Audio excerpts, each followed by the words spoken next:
After Batay. It says in the Midrash Tanchuma, Pashat Pinchas, something interesting there. It says that a person who causes his fellow to sin is worse than the one who kills him. Can you imagine such a thing? This. So where does it bring this to proof? To prove this halacha. Where's the proof? So it brings it down from the stories, that we have in the Chumash. That when it comes to the daughters of Moab, right? And we had Moab and Midian. They're the ones who caused the Jewish men to sin. In the story of Shittim, right over there, in Baal Peor. What happened?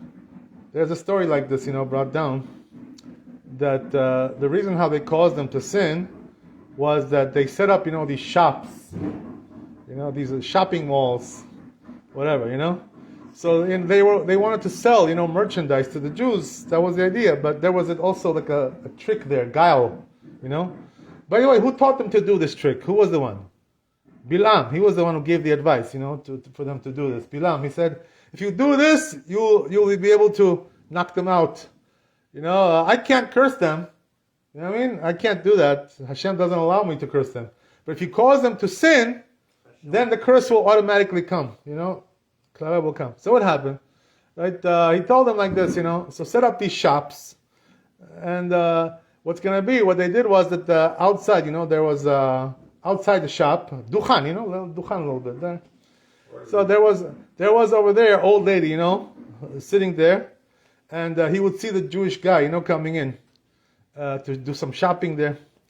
So he would tell him, he said, if you go inside to the shop, to the duchan, over there you'll get a better price, So go inside, and see what's going to be over there. So the Jewish boy would come in. That's what it says. And so what would they do over there? What they would do is they would have a young girl, who's nice looking, pretty girl, So what they would do is, that they would start talking, to the Jewish boys, to try to seduce them, try to tell them, why is it that you Jews, you hate us, but we love you, you hate us, but we have nothing against you. So they would convince them, these young girls, to do avodah zarah. How they do it? They brought out some wine, right? They would say, oh, you want to try some wine? So the Jewish boy would drink wine, and he would get drunk, and then he would say, this lady, looks good. And they would say, you want to be with me? So what she would say is, I'll be with you only if you do avodah zarah. Only if you do. So they would convince them to do avodah zarah like this. These young girls. So they could do avodah zarah. And this way, right, 24,000, they killed them, just like that, right? Because they did avodah zarah, these young boys. This is how 24,000 they killed. So this was the daughters of Moab. What do? They caused them to sin. On the other hand, right, when it comes to Edom, and when it comes to Mitzri, right, over there, the Jews, right, the Mitzrim and the Edomim, what they were trying? They were trying to kill the Jews, not to cause them to sin so much. That was the whole idea, to physically kill them. Where was that, right? Paro was killing the Jews, as you know, right? He was killing them, throw them into the river, right? That's what Paro decreed. And also, when it comes to Edom, when they came, right, to pass by Edom, before they went into Eretz Israel. So Edom told them, it says, no, you cannot pass by in our country. If you do, we'll kill you. So they also came to kill them. This is what happened, So now, what do we see, right? On the one side, Moab came to cause them to sin. Edom and Mitzrim, they try to kill them. So now, who's worse, right? How do we know which one is worse? So it says in the Pasuk, right?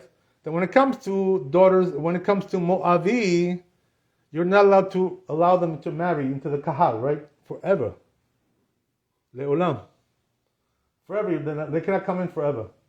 When it comes to Mitzri and Adomi, only third generation, right? They can come in. So they're not so bad. You see, right? So you see from there that Moab is worse than Edom and Mitzri, because Edom and Mitzri can come in third generation. What does that mean, third generation? The grandson can marry into the Kahal, or the granddaughter, right? But when it comes to Ammon and Moab, forever they cannot come in, right? Forever. That's the whole thing, So it says there, it comes the Midrash Tanchuma and says, you see from there, right? That the one who causes them to sin is worse than the one who tries to kill them. Why is that? Because when you cause them to sin, right? When you come to kill them, you're only taking Olam Hazeh, but Olam Haba they have. You know what I mean? But when you cause them to sin, they're losing Olam Hazeh and Olam Haba. They're losing everything. So causing them to sin is worse. That's exactly what the pasuk is saying. Something interesting, by the way, which comes out of this, which is they say in the Gemara that it says about in the Sefer Melachim, Book of Kings, it says that Shlomo HaMelech, he married how many wives did he have? It says 700 wives and 300 pilagshim. Yeah. Altogether 1,000. That's what it says, right? So it says there, right, that he also married the Adomiot and also Mitzriot. He married those two. And he also married Ammoniot and Moaviot. How did he marry them, right? But then we just say that they cannot come in, right? Moavi and Ammoni, they cannot come in forever. And Edomi and Mitzri, third generation. So how did he marry these women? What's the story over there? So it says the Gemara that when it comes to right Ammoni and Mitzri, right, it says in the Gemara very clearly, right, that the halacha is Ammoni and Moavi cannot come in, but Ammonit and Moavit can come in. The girls can come in, first generation. But just not Ammoni and Moavi, the boys cannot come in.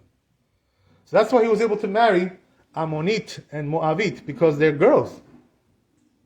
So those he was allowed to marry.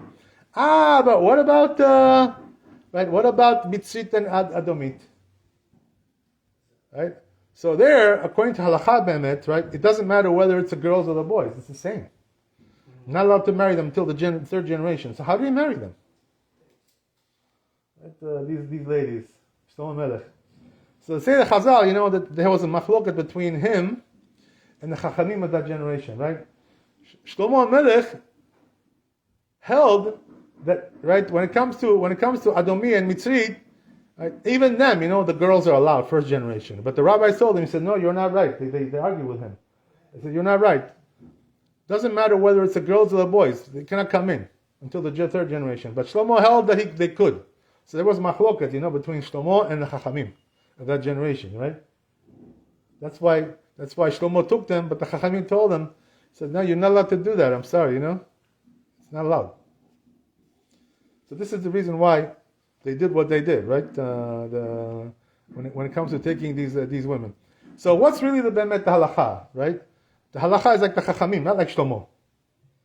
Right? That what? That when it comes to Adomi and Mitzrit, right? Even the girls are not allowed until the third generation. That's halacha bemet. What's the difference between Moab and Moavi and Ammoni, the girls we allow, and Adomi and Mitzri, the girls we don't allow until the third generation? So says the Gemara, the reason is because when it comes to Moavi and Ammoni, right, it's only the men. Why? Because the Torah says the reason why we don't allow them to come in to the Kahal is because they didn't come, and give us provisions, sell provisions when we came to the desert. They didn't come. They had no Hakrat Tov for what our forefather, right, did Avraham Avinu for Lot, their forefather. That he saved his life. So they didn't come and, pay us back, Hakrat Tov, by setting up shops, that we could buy merchandise. But, right, when it comes to Adomi and Mitzri, that's not the reason why they're not allowed to come in until the third generation, because of setting up shops, all the kinds of this. It's not shaykh, this thing. So then, what's the reason why we don't allow them to come until the third generation? What's the reason why? You know what the reason is? So says the Zohar Kadosh, the reason is because Adomi and Mitzrit, the problem is that they have a lot of tumah, they're very tameh, they're very, they're very impure. Because Mitzri, they're shtufe zima. They have a lot of zima. They have a lot of gilui arayot. They have the tuma, a lot of tuma with gilui arayot and also idolatry. Avodah zarah. Same thing also with Adomi. They're very tameh. So we say, it takes until the third generation for them to be purified. Until they can purify the tuma of their ummah, of their nation. This is the reason why we have to wait till the third generation. But when it comes to, as we said, right, when it comes to Ammonite and Moabite, so here, the girls we allow. Why? Because it's not their fault. They don't have to come, to the desert, and set up the provisions, for the Jews to buy, the women. It's not the derech of the women to do this. It's the derech of the men. So therefore, they forbade only the men. But the women, they never forbade. Why? Because it's not their fault. It has nothing to do with them. What are they supposed to do? A woman is supposed to go outside, right? And set up shops, so the people can buy. It's not their job to set up shops. They're supposed to be home, right?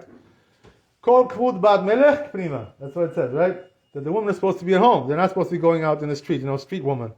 So that's the reason why we don't expect them to do that. So therefore, this is the reason why. So again, right, to wrap it up, to seal up this halacha, the rule is, when it comes to Ammonite and Moabi, the men are not allowed forever, for all generations. Not allowed to come into the kahal. So then what do we do if they convert, right? What do we do if a Ammoni Moabi converts, to Judaism? Are they allowed to convert? Yeah, they're allowed to convert. But they cannot come into the kahal. So who do they marry? Right? Themselves, yeah, they have to marry a ger, another convert. Just like he's a convert, he has to marry a convert. Not allowed to marry a Jewish family. That's the thing. For the first generation. No, forever. For Ammoni Moabi, forever. Right? They cannot marry. They have to always keep marrying gerim. Forever. But only the men, not the women. But when it comes to Edomi and Mitzri, they come in, and then the granddaughter is already allowed to come into the kahal. Because they've already been purified, third generation. But do we know now who's Ammoni? That's the question, right? This is the question. $1 million question, right? How do we know today? We know who's Adomi, Moavi. Do we know who's Mitzri? Do we know who's Edomi? So the truth is, that we don't really know, because the Umot, what happened was that Sancherib, they say, came. Nebuchadnezzar and Sancherib, the kings, came and they mixed up the nations, so we don't know today who's who, what's what. That's what I'm saying. That we don't know nothing today. We don't know any of these things. So since they're all mixed up, so they ruled in the Sanhedrin, says the Gemara, that nowadays anybody can come in. Why? Because we don't know if he's Adomi, Mitzri, we don't know if he's Moavi, Ammonite, right? So we take him. Most of the goyim are not Ammoni, Moabi, Mitzri, right? Adomi. So we take all of them today. No matter who he is. So we allow him to marry into the kahal right away. Not third generation, that's the thing. We tell the goy marry the Jew or not? The goy. No, cannot marry a goy, but if they convert, they can get married, right? If they convert, yeah. They convert. Mitzri, it's not Mitzri that we have. That's a good question, right? What about Mitzri? So it says the Rambam, by the way, exactly this thing. He says that today, the people who are in Mitzrayim, they're not real Mitzri, these people. They're not the old Mitzri. They're not the Mekori, right? The Mitzri. They're not. So who are they? They're Ishmaelim, they're Arabs. That's what that is, they're Arabim. You understand? This Imach Shemo, right? You remember this Imach Shemo, Arafat? What was he? They said, he was Palestinian, right? Palestinian, he wasn't Palestinian. He was Mitzri. He was from Egypt, this guy. He was Mitzri, this Imach Shemo. So that's what it is, But he's not maybe the real Mitzri. He's the Ishmaeli. He's an Arab. That's something else, But the old Mitzrim, they were not Arabim. They were a different country, different nation, Mitzrayim, right? Comes from Cham, from the family of Cham. ברוך ה' לעולם, אמן ואמן. רבי חנן בשומר, אצל הקדוש ברוך הוא רוצה כמסל, לפיך הכי בא להם תורה ומצווה שנאמר אדוני חפץ, למען צדקו יגדיל תורה וידיר.